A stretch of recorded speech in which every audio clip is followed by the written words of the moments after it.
One of the men charged in the death of Crystal Rogers wants his trial moved far away from the small Kentucky town. In newly filed court documents, attorneys for Brooks Houck requested a trial location outside of Nelson County. In that request, Houck and his team claim they cannot get a fair trial there or anywhere in central Kentucky because of media coverage of the case. They've now requested a change of venue to either Boyd in eastern Kentucky or Owensboro in Davis County, citing similar demographics to Nelson County, but with, quote, no pattern of deep and bitter prejudice against Brooks.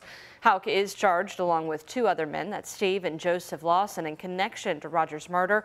The request comes just days after Steve Lawson's attorney asked for his charges to be completely dropped, claiming Lawson was promised immunity. Both motions will be heard when all three men appear in court on March 21st. We have new information in the murder-for-hire case involving a Louisville pediatrician. Lawyers for Dr. Stephanie Russell filed new court documents this week alleging she wanted to put a death spell on her ex-husband. Russell is accused of trying to pay a hitman $7,000 to kill Rick Crabtree back in 2022.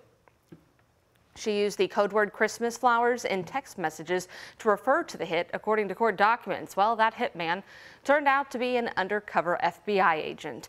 Court records show Russell wanted her ex gone after he was awarded full custody of their two children.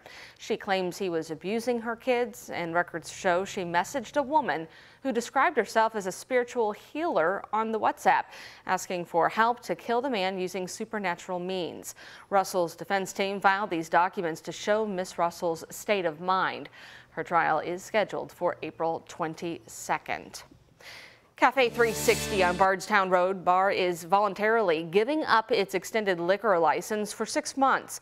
The bar has been under recent scrutiny after a weekend shooting, and that means it'll no longer serve liquor from 2 to 4 a.m. The store's manager, who asked not to be on camera, said it's designed to prevent other violent acts.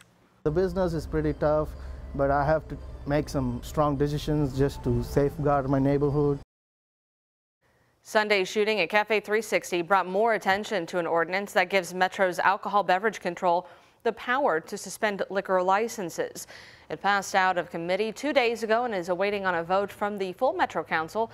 Councilman Ben Reno Weber, who's been working on this ordinance, said its move will help make the Highlands safer. We're seeing voluntary, proactive action to make our neighborhoods safer on the part of the businesses that are there, and that's being a good neighbor, and I'm just grateful. Cafe 360 also committed to hire private security on the weekends from 11 p.m. to 5 a.m. Metro Council members were supposed to vote on that ordinance last night, but its weekly meeting was canceled, so we'll keep you updated when that vote takes place.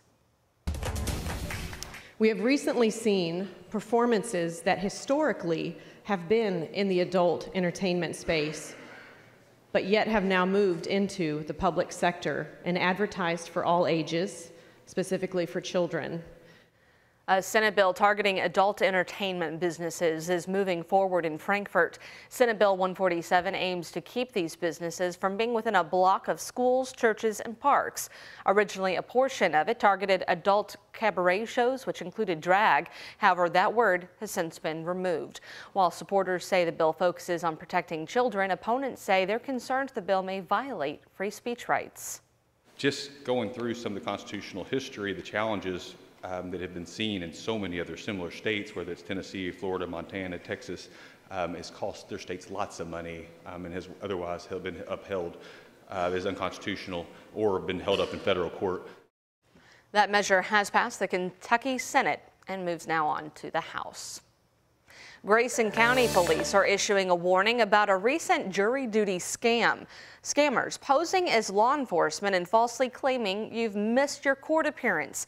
Officers said the scammer's caller ID shows up as the Grayson County Detention Center. In that call, the scammer will tell you you missed a court appearance or failed to report to jury duty and you have a warrant out for your arrest. Scammers then demand payments to resolve the issue. Well, police want you to be cautious of such calls, emphasizing legit law enforcement will not threaten arrest over the phone or request money through unconventional means. Right now, Louisville is facing a shortage of more than 30,000 affordable housing units. A Metro Council committee said one of the contributing factors could be the city's development policies. The Land Use Committee was recently formed by Metro Council President Marcus Winkler to address long development timelines. For example, the Louisville Development Group says it takes up to 2 years just to get a shovel into the ground on any given project. At the Prestonian, an apartment complex under construction at South Clay and East Gray Streets, it took 8 years. Winkler says pushback from citizens during building approvals also slows down the process. Really what people are expressing, though, is concerns for, have we made adequate investments in traffic capacity? Okay. Have we made adequate investments in sewage capacity?